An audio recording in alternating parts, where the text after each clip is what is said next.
Hello and welcome friends. इस video में हम लोग डिस्कस करेंगे मिनरल्स के बारे में। और किन मिनरल्स के बारे में? जो मिनरल्स हमारे सॉइल के फॉर्मेशन के लिए इम्पोर्टेंट होते हैं, उन सारे मिनरल्स के बारे में यहाँ पर हम लोग स्टडी करेंगे। साथ ही साथ देखेंगे कि मिनरल्स होते क्या हैं, इस मिनरल का क्लासिफिकेशन कैसे होता है। साथ ही साथ ये जो मिनरल्स का एक इम्पोर्टेंट फंक्शन होता है हमारे प्लांट के केस में। क्या फंक्शन होता है कि ये जो मिनरल्स हैं वो सोर्स होते हैं प्लांट न्यूट्रिएंट के। यहाँ पर हम लोग देखेंगे कि कौन कौन से मिनरल्स हैं जो कौन कौन से न्यूट्रिएंट का सोर्स है, उन सारी चीजों के बारे में हम लोग यहाँ पर स्टडी करेंगे। तो चलिए शुरू करते हैं। सबसे पहले देखते हैं कि मिनरल्स होता क्या है। मिनरल्स सबसे पहले naturally occurring inorganic homogeneous substances, मतलब जो मिनरल्स होते हैं वो नेचर के द्वारा बनाया गया है, इससे ह्यूमन आर्टिफिशियली क्रिएट नहीं कर सकता है। सेकंड, ये इनऑर्गेनिक पदार्थ होते हैं। ठीक। तीसरा, ये होमोजेनस होते हैं, मतलब एक निश्चित प्रकार के कंपोजिशन से मिलकर के बना होता है। अगला, इसके एक डेफिनेट केमिकल कंपोजिशन होता है, मतलब जो मिनरल्स होते हैं उसके डेफिनेट केमिकल कंपोजिशन होगा, कुछ स्पेसिफिक एलिमेंट से मिलकर के वो स्पेसिफिक रेशियो में मिलकर के वो बनते हैं। ठीक है। उसका एक क्रिस्टलाइन स्ट्रक्चर होता है। साथ ही साथ जब ये डेफिनेट कंपोजिशन होता है और यही कंपोजिशन उस मिनरल्स के प्रॉपर्टी को डिसाइड करता है, अर्थात डेफिनेट कंपोजिशन होने के कारण उस मिनरल्स में एक निश्चित फिजिकल प्रॉपर्टी भी पाई जाती है। ठीक है।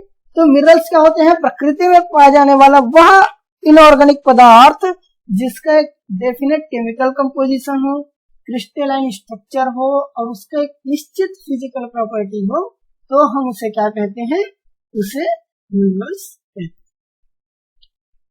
मिनरल्स हो सकता है एक सिंगल एलिमेंट से मिलकर के भी बना हो सकता है, या तो फिर कई सारे एलिमेंट से मिलकर के भी बना हो सकता है। एलिमेंट मतलब, एलिमेंट क्या होता है? एलिमेंट वो प्योर सब्सटेंस होता है जो किससे बना होता है? प्रोटॉन, न्यूट्रॉन और इलेक्ट्रॉन से मिलकर के बना होता है। ठीक है। प्रोटॉन, इलेक्ट्रॉन और न्यूट्रॉन से मिलकर के बना होता है एलिमेंट। और प्रकृति में कुल ज्ञात 118 एलिमेंट है। ठीक। उनमें से हमने पिछले वीडियो में बात किया था कि लगभग 98% मिनरल किससे बने होते हैं? कुछ 8 एलिमेंट से मिलकर के बना होते हैं, जिसमें से कौन कौन से इंपॉर्टेंट है? सिलिकॉन, ऑक्सीजन और एल्यूमिनियम। ये टॉप 3 एलिमेंट है जिससे हमारा जो मिलकर के 98% हमारे अर्थ क्रस्ट का निर्माण। ठीक है, इतना समझ लिए। ये एलिमेंट जैसे कुछ इंपॉर्टेंट एलिमेंट जैसे कॉपर, आयरन, कैल्शियम, ये सिंगल एलिमेंट मिल करके भी मिनरल का निर्माण कर सकते हैं। तो प्रकृति में कुछ मेटेलिक एलिमेंट जैसे कॉपर, आयरन, कैल्शियम, सिल्वर और गोल्ड, ये क्या है? मेटेलिक एलिमेंट है जो कि सिंगल एलिमेंट मिल करके मिनरल का निर्माण करते हैं।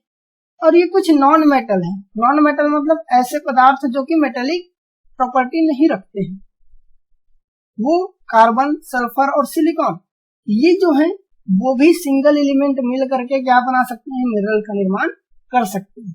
लेकिन कई सारे एलिमेंट जैसे यहाँ पर देख सकते हैं, कैल्शियम है, सल्फर है, ऑक्सीजन है, हाइड्रोजन है, ये चारों मिल करके क्या का निर्माण किए हैं? जिप्सम का।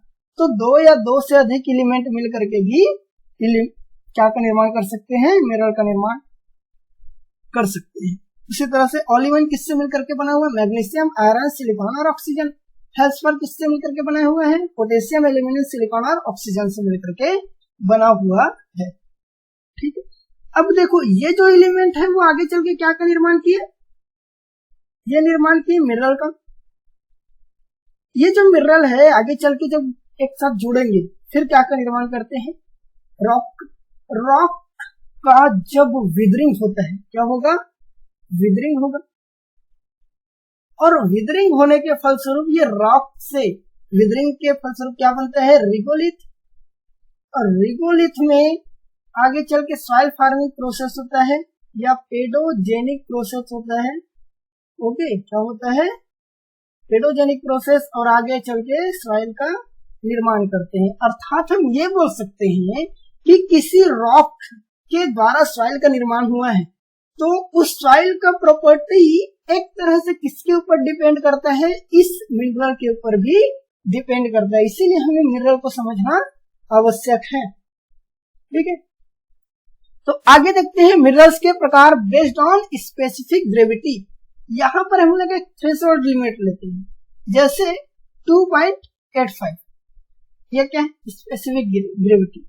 यदि किसी मिनरल का स्पेसिफिक ग्रेविटी कितना हो, विशिष्ट गुरुत्व बल या विशिष्ट गुरुत्व कितना है, अगर स्पेसिफिक ग्रेविटी किसी एलिमेंट का 2.85 से कम है, तब हम उसे क्या कहते हैं? हल्के खनिज या लाइट मिनरल, हल्के मिनरल। ओके, और भारी मिनरल हम किसे कहते हैं? वे मिनरल जिसका स्पेसिफिक ग्रेविटी 2.85 से अधिक है। एग्जाम्पल आपके सामने है, फेल्सपार स्पेसिफिक ग्रेविटी कितना है? 2.65, क्वार्ट्ज 2.6, मस्कोवाइट 2.52, 2.75 तक इसका स्पेसिफिक ग्रेविटी रहता है। हैवी मिनरल की बात करें तो हेमेटाइट है 5.3, पायराइट 5.0, लिमोनाइट 3.0, ऑजाइट 3.12, 3.6, ओलिवाइन 3.5। तो ये क्या है? स्पेसिफिक ग्रेविटी के बेस पर मिनरल को हम लोग हल्के और भारी खनिज में या मिनरल में डिवाइड करते हैं। थ्रेशोल्ड हम लेते हैं 2.85 का। अगर इससे कम है और इससे अधिक है तो हम इसको क्या कहेंगे?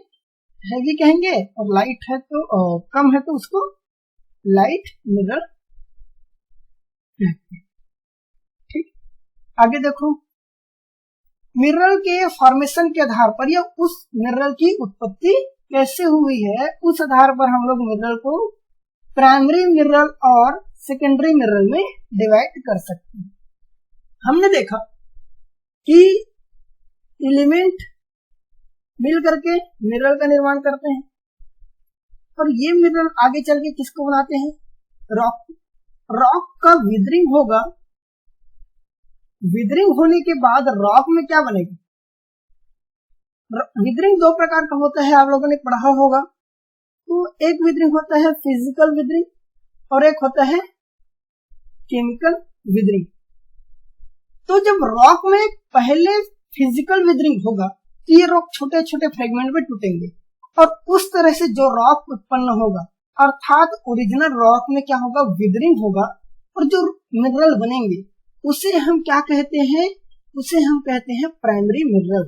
लेकिन यहाँ पर फिजिकल विदरिंग होने के बाद किसी प्राइमरी मटेरियल में या प्राइमरी मिनरल में और अधिक विदरिंग होगा, तो जो सेकेंडरी मिनरल बनेंगे उसे हम क्या कहते हैं? सेकेंडरी मिनरल कहते हैं। जैसे रॉक में विदरिंग हुआ, और विदरिंग दो प्रकार का होता है, फिजिकल विदरिंग और केमिकल विदरिंग। रॉक पहले फिजिकल विदरिंग से गुजरेगा, जिसमें रॉक छोटे छोटे मिनरल के कणों में डिवाइड होगा। तो जो मिनरल के पार्टिकल बनेंगे उसे हम क्या कहेंगे? प्राइमरी मिनरल कहेंगे। लेकिन किसी यहाँ पर फिजिकल विदरिंग से बनेगा प्राइमरी मिनरल, और उसके अंदर फिर से विदरिंग होगा। तो कौन सा विदरिंग होता है? वो केमिकल विदरिंग। और केमिकल विदरिंग से जो मटेरियल बनेगा उसे हम क्या कहेंगे? सेकेंडरी मिनरल कहेंगे। अर्थात ओरिजिनल रॉक के विदरिंग से बनेगा तो प्राइमरी मिनरल, और प्राइमरी मिनरल के विदरिंग होने से जो बनेगा उसे हम क्या कहेंगे? सेकेंडरी मिनरल कहते हैं। ठीक, जो प्राइमरी मिनरल होते हैं वो कहाँ पर अधिक होता है? तो सॉइल के सैंड फ्रैक्शन में, या कहीं कहीं पर आपको मिलेगा कि सॉइल के सैंड प्लस सिल्ट फ्रैक्शन में प्राइमरी मिनरल अधिक मात्रा में आ जाते हैं। और ये सॉइल के स्केलेटल मटेरियल अर्थात सैंड और सिल्ट का निर्माण करते हैं, इसीलिए इसे स्केलेटल मिनरल भी कहते हैं। इंपॉर्टेंट प्राइमरी मिनरल का एग्जाम में पूछा जाता है, याद रखना कौन कौन सा है? क्वार्ट्ज है, माइका है, फेल्डस्पार है, ओलिवाइन, एम्फीबॉल, बायोटाइट, ये सारे क्या है? प्राइमरी मिनरल है। वहीं सेकेंडरी मिनरल कहां पर अधिक पाया जाता है? तो क्ले मिनरल में अधिक, क्ले फ्रैक्शन में अधिक पाया जाएगा। और इंपॉर्टेंट क्ले फ्रैक्शन या बोल सकते हैं कि सेकेंडरी मिनरल कौन कौन से है, तो वो है क्ले मिनरल, आयरन और एल्यूमिनियम ऑक्साइड।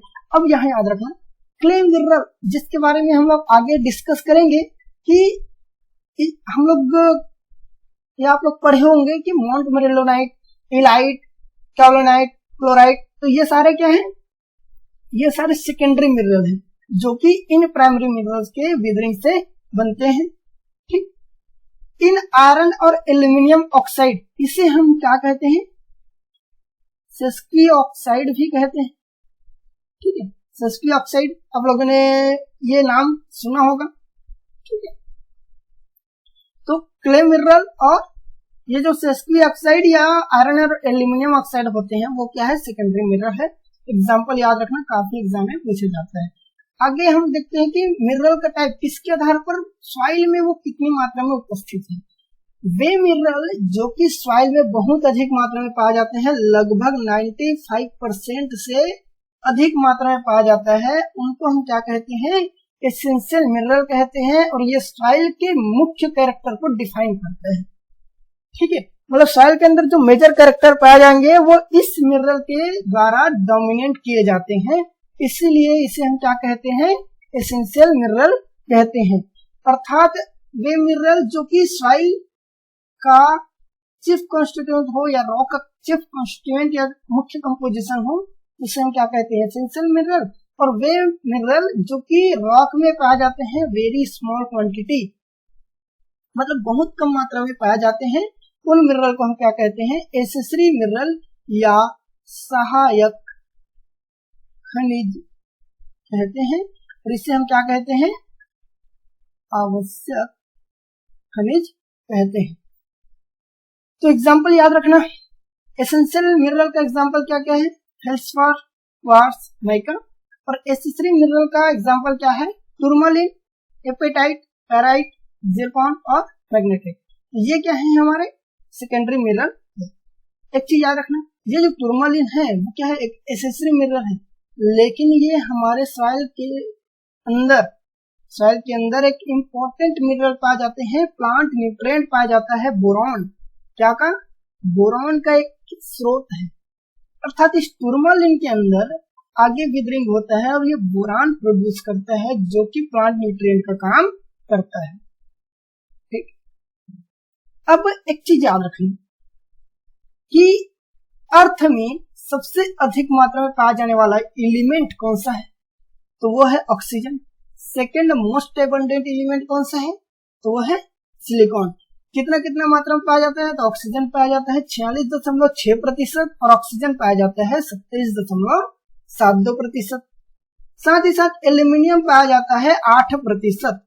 याद रखना है, अर्थ क्रस्ट में सबसे अधिक पाया जाने वाला एलिमेंट तो वो है ऑक्सीजन, और सेकेंड मोस्ट एबंडेंट एलिमेंट तो वो है सिलिकॉन। लेकिन ऑक्सीजन और सिलिकॉन दोनों के दोनों क्या हैं, नॉन मेटेलिक है, और एल्यूमिनियम क्या है,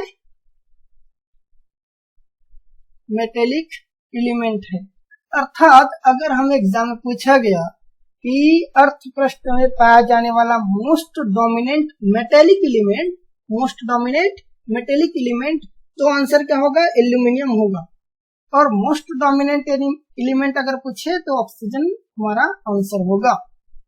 ठीक, ये ऑक्सीजन और सिलिकॉन मिल करके क्या बनाते हैं, सिलिकेट मिनरल बनाते हैं। और ये जो सिलिकेट मिनरल बनाते हैं अर्थात SiO2 का निर्माण करते हैं, और इसका स्ट्रक्चर कैसा होता है, टेट्राहेड्रल स्ट्रक्चर होता है। अर्थात केमिकल बॉन्डिंग के हिसाब से सिलिकॉन का +4 होता है, ठीक है, और ऑक्सीजन क्या होता है, 2- होता है। तो इनको न्यूट्रल होने के लिए, एक सिलिकॉन को न्यूट्रल होने के लिए और ऑक्सीजन को न्यूट्रल होने के लिए क्या चाहिए, एक सिलिकॉन और 2 ऑक्सीजन मिलकर के इस तरह से क्या बनाते हैं, सिलिकेट बनाते हैं। और ये सिलिकेट आगे चल करके टेट्राहेड्रल स्ट्रक्चर बनाते हैं। टेट्राहेड्रल स्ट्रक्चर कैसा होता है, एक सेंटर में क्या होगा, ऑक्सीजन होगा, यहां पर इस तरफ से 3 क्या पाए जाते हैं, इस तरह से किसका निर्माण करते हैं, तो यहाँ पर इस तरह से टेट्राहेड्रल स्ट्रक्चर बनता है, जहां पर बीच में एक O2 और 4 अणु इसके सिलिकॉन के मिल करके क्या बनाते हैं, टेट्राहेड्रल स्ट्रक्चर बनाते हैं, जो कि सॉइल में पाए जाने वाले सिलिकेट मिनरल का एक बिल्डिंग ब्लॉक होता है। जितने भी सिलिकेट मिनरल बनेंगे वो इसी टेट्राहेड्रल स्ट्रक्चर से मिलकर के बनते हैं। अब यहाँ पर बोलोगे कि यहाँ पर तो 2 ही ऑक्सीजन है, ठीक है, यहाँ पर गलती हुआ है, यहाँ पर हमारा रहेगा क्या, सिलिकॉन, ठीक है। इस सिलिकॉन में इस तरह से कितना हो गया, एक यहाँ पर ऑक्सीजन यहाँ जुड़ेगा, दूसरा ऑक्सीजन यहाँ जुड़ेगा, तीसरा ऑक्सीजन यहाँ जुड़ेगा और चौथा ऑक्सीजन यहाँ जुड़ेगा, इस तरह से, और एक टेट्राहेड्रल स्ट्रक्चर बनाते हैं। और इसी को क्या कहते हैं हम लोग, सिलिकेट टेट्राहेड्रल कहते हैं। यही सिलिकेट टेट्राहेड्रल जो सिलिकेट मिनरल है उसका बिल्डिंग ब्लॉक बनाते हैं। अब यहाँ पर बोलोगे कि एक सिलिकॉन है और यहाँ पर हम लोगों ने 4 ऑक्सीजन डाल दिए हैं, तो याद रखना कि ऑक्सीजन की वैलेंसी कितनी होती है, -2, और सिलिकॉन की कितना होता है, +4।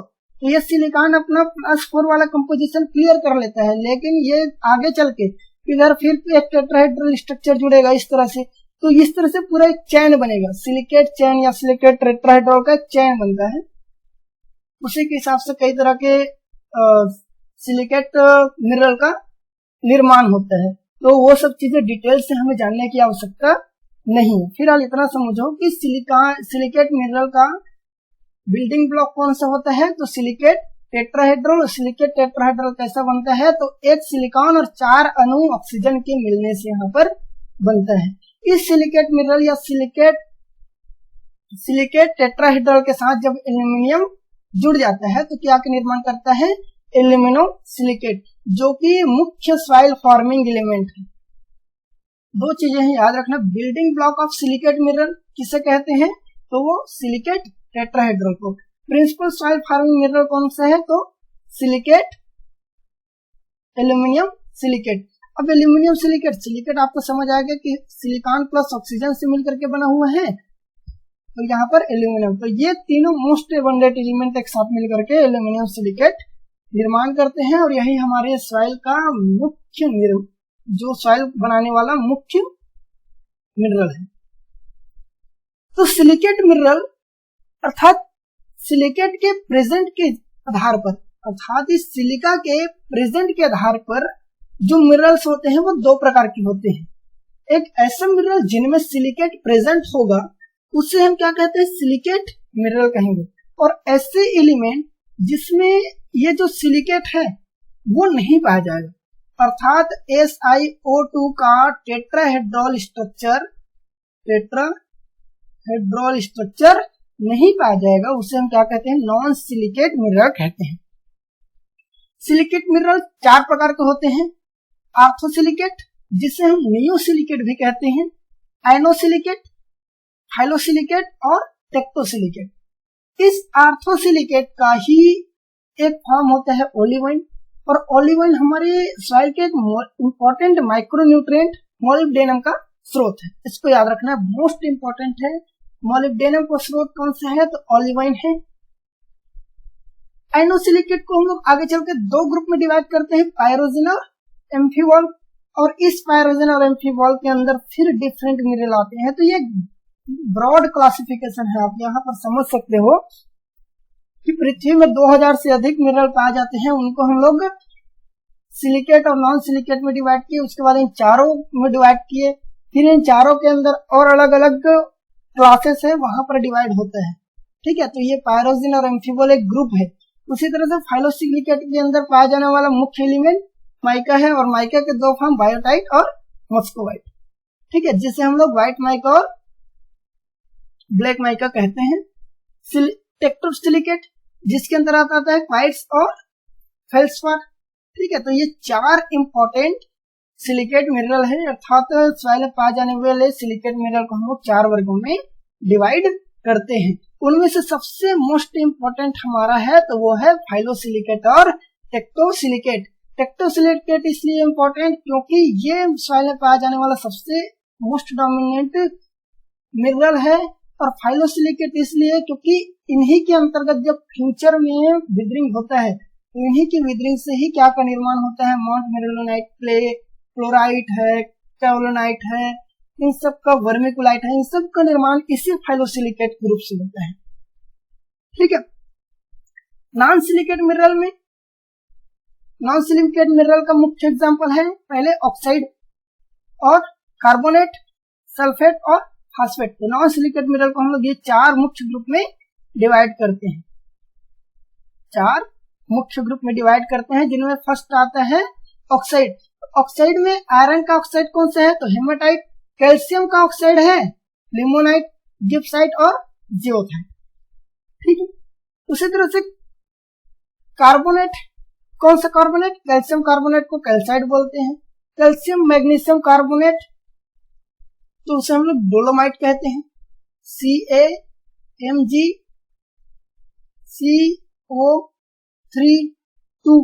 ये क्या है, डोलोमाइट का। और ये डोलोमाइट कैल्शियम और मैग्नीशियम का स्रोत है प्लांट के लिए। सीडेराइट ये भी क्या है, एक प्रकार का कार्बोनेट मिनरल है जो कि वाटर लॉक्ड कंडीशन में पाया जाता है। सल्फेट क्या है, सल्फेट जैसे जिप्सम हमने पहले यहां पर डिस्कस किया। तो ये जिप्सम क्या है, ये जिप्सम भी एक तरह का नॉन सिलिकेट मिनरल है, क्योंकि वहां पर हमने देखा कि कैल्शियम सल्फेट प्लस 2H2O है, यहाँ पर सिलिका नहीं है।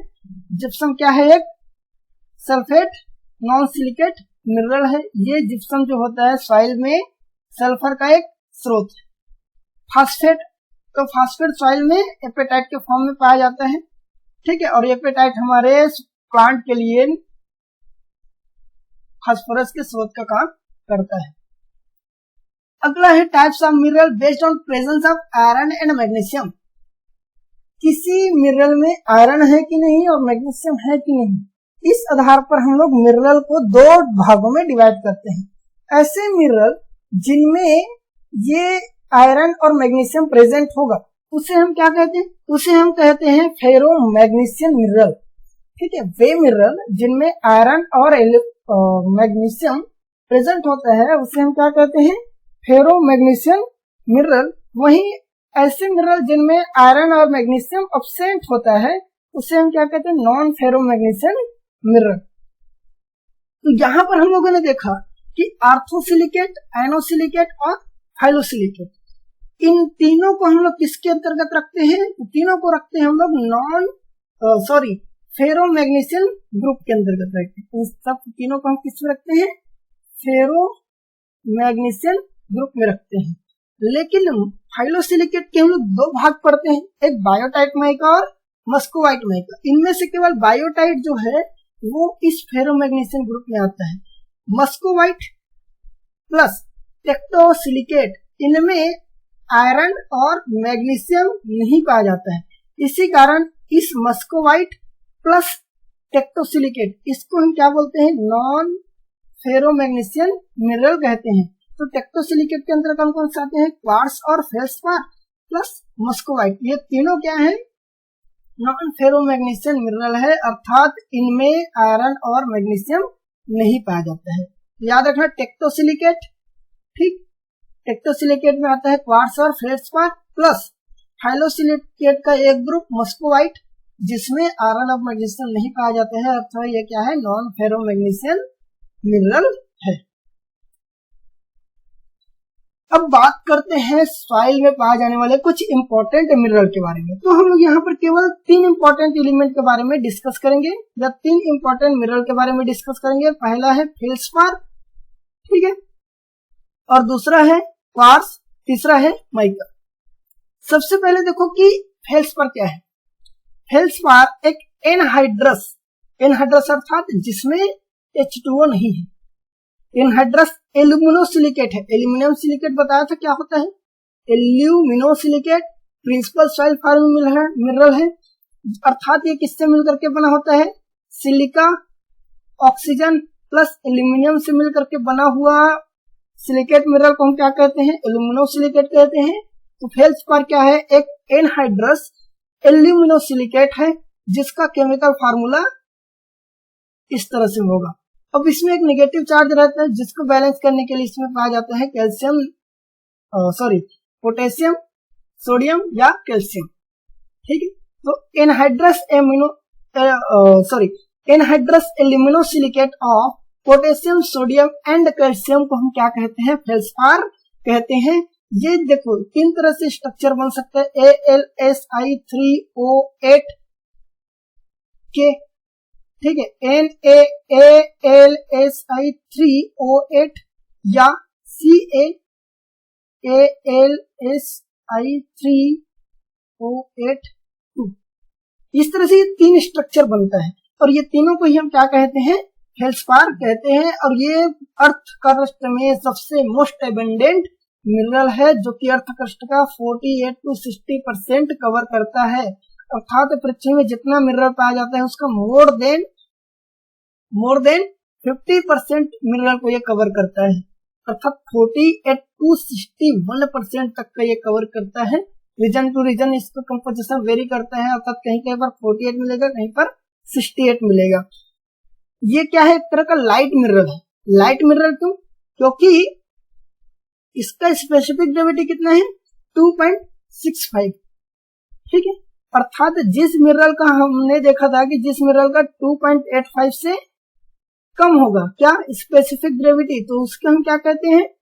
लाइट मिनरल कहते हैं। तो ये क्या है? फेल्स प्रकार का लाइट मिनरल है और ये दो प्रकार के होते हैं, एक होता है पोटाश फेल्सपार और एक होता है प्लेजियोक्लेज।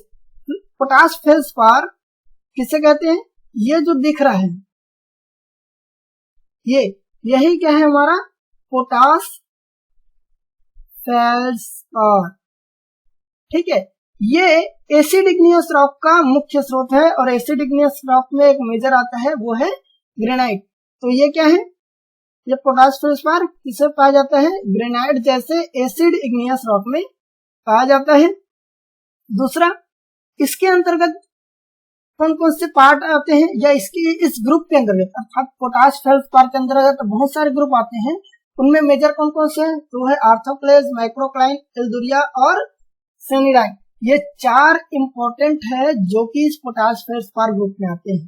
ठीक है, आर्थोक्लेज और माइक्रोक्लाइन ये प्लूटोनिक और मेटामॉर्फिक रॉक में बहुत अधिक मात्रा में पाया जाते हैं। प्लूटोनिक रॉक क्या होता है? वे रॉक जो कि अर्थ क्रस्ट के नीचे पाया जाता है उसके हम क्या कहते हैं? Plutonic rock. और मेटामॉर्फिक रॉक आगे हम लोग नेक्स्ट वीडियो में डिस्कस करेंगे क्या होता है ये दोनों। ठीक है, तो प्लूटोनिक और मेटामॉर्फिक रॉक में पाया जाने वाला मुख्य मिनरल कौन होता है? तो वो होता है पोटाश फेल्सपार। प्लेजियोक्लेज क्या होता है? प्लेजियोक्लेज दो प्रकार की होती है, एक को हम बोलते हैं सोडा फेल्सपार और दूसरा होता है लाइम फेल्सपार। सोडा फेल्सपार में क्या होता है? सोडियम प्रेजेंट होता है। जैसे आप ये देख सकते हो, ये क्या है हमारा? सोडा फेल्सपार और ये क्या है? Lime feldspar. ठीक है, कैल्शियम जहां पर उपस्थित है वहां पर वर्ड कौन सी यूज होता है? लाइम, और सोडियम के लिए सोडा फेल्सपार। ठीक है, और ये दोनों मिलकर के क्या बनाते हैं? सोडा फेल्सपार और लाइम फेल्सपार ये बनाते हैं प्लेजियोक्लेज का निर्माण करते हैं। तो प्लेजियोक्लेज दो प्रकार का होता है, सोडा फेल्सपार और लाइम फेल्सपार। तो सोडा फेल्सपार का मुख्य एग्जांपल कौन सा है? ये है एल्बाइट। कौन सा है? सोडा फेल्सपार का एग्जांपल एल्बाइट। और लाइम फेल्सपार का एग्जांपल क्या है? वो है एनोर्थाइट। ठीक है, क्या है? एनोर्थाइट।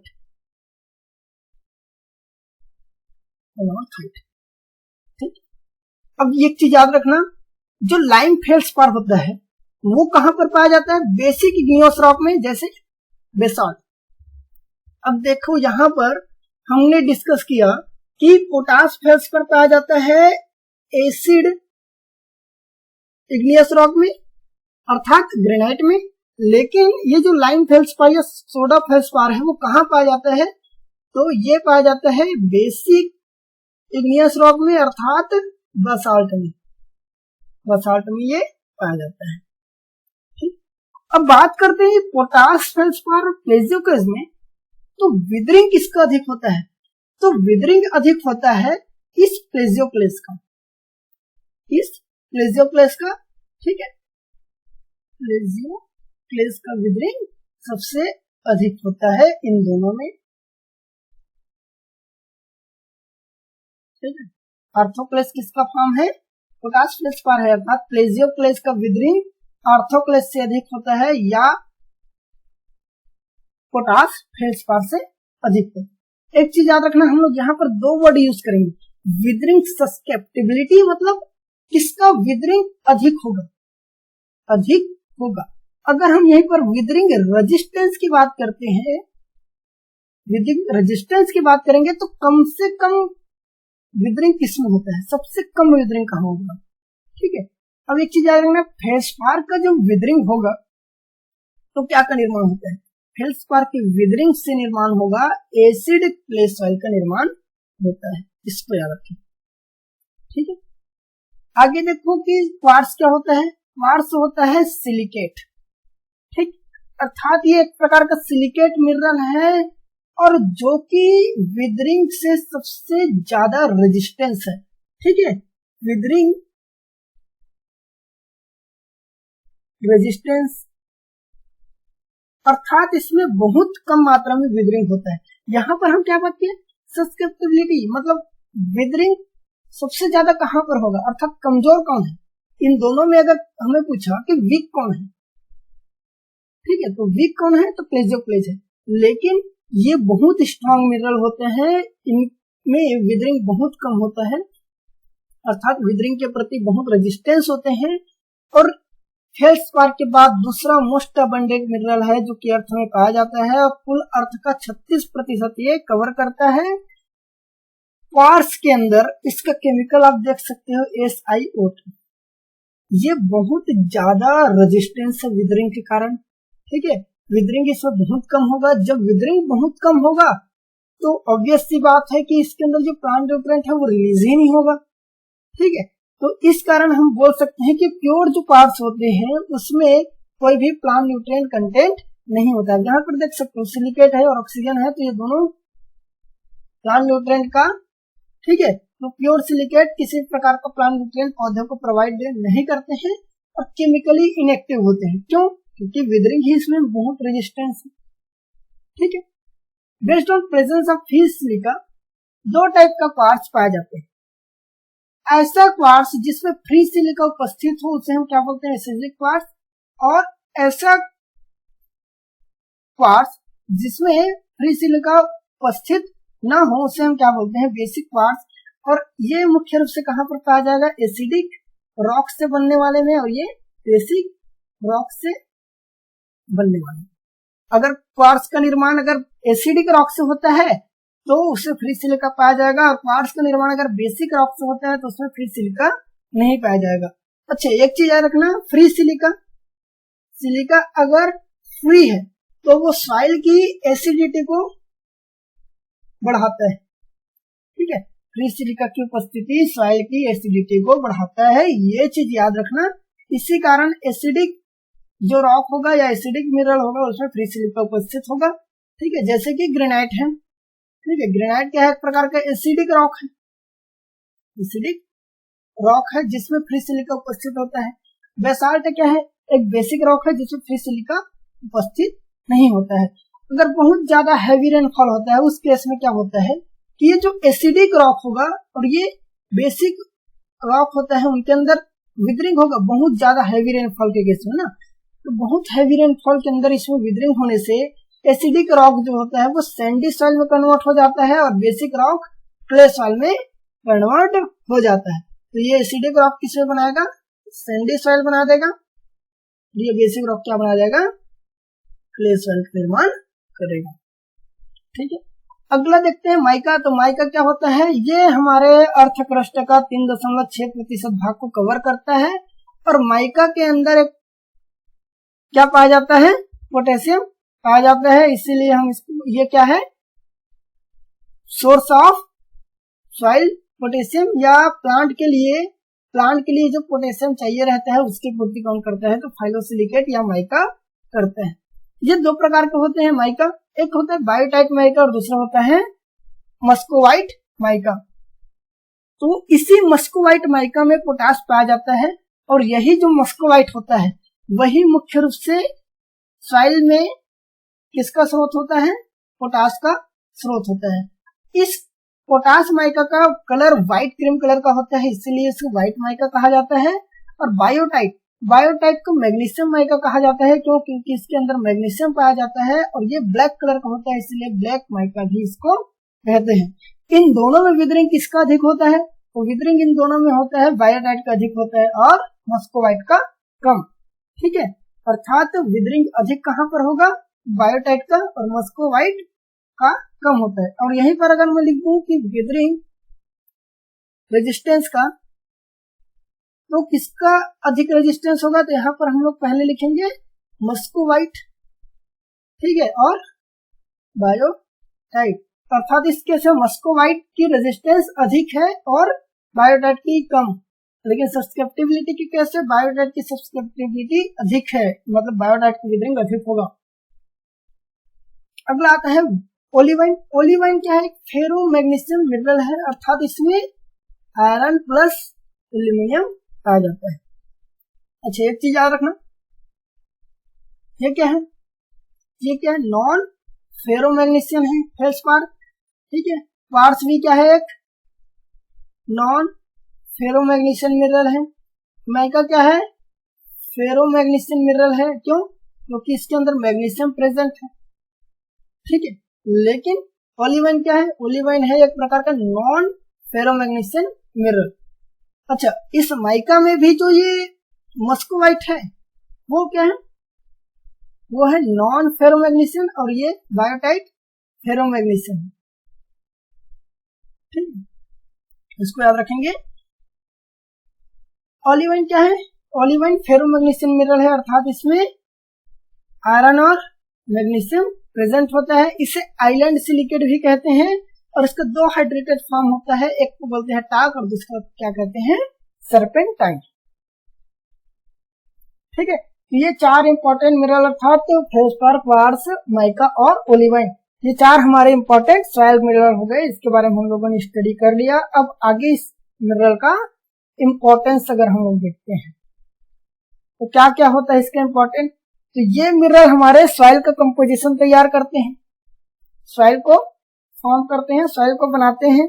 इसी मिनरल की उपस्थिति के कारण हम लोगों ने यहाँ पर देखा कि जो एसिडिक रॉक होगा वहां से सैंडी सॉइल बनेगा, अर्थात जिस मिनरल में फ्री सिलिका होंगे वो क्या बनाएंगे, सैंडी सॉइल बनाएंगे। तो इस तरह से ये फ्यूचर में किस तरह का सॉइल बनेगा उसको ये डिटरमाइन करता है। सेकेंड, ये जो मिनरल्स होते हैं वो सोर्स ऑफ न्यूट्रिएंट का भी काम करते हैं। पौधों को जो 17 मेजर न्यूट्रिएंट चाहिए रहता है, ठीक है, 17 एसेंशियल न्यूट्रिएंट चाहिए प्लांट को ग्रोथ एंड डेवलपमेंट के लिए, वो उसमें से कुछ भाग इन मिनरल से प्राप्त होते हैं। कौन कौन से मिनरल, कौन कौन से न्यूट्रिएंट का स्रोत होते हैं वो हम लोग आगे देखते हैं। सबसे पहले हम बात करते हैं सोर्स ऑफ न्यूट्रिएंट में। तो सोर्स ऑफ न्यूट्रिएंट का पहला होता है अगर नाइट्रोजन, नाइट्रोजन का स्रोत क्या होता है, तो ऑर्गेनिक मटेरियल, ठीक है, लेकिन ये क्या है, एक मिनरल नहीं है। फास्फोरस, फास्फोरस का मेन स्रोत कौन सा है, तो एपेटाइट प्लस एल्यूमिनियम और आयरन फास्फेट, ठीक है।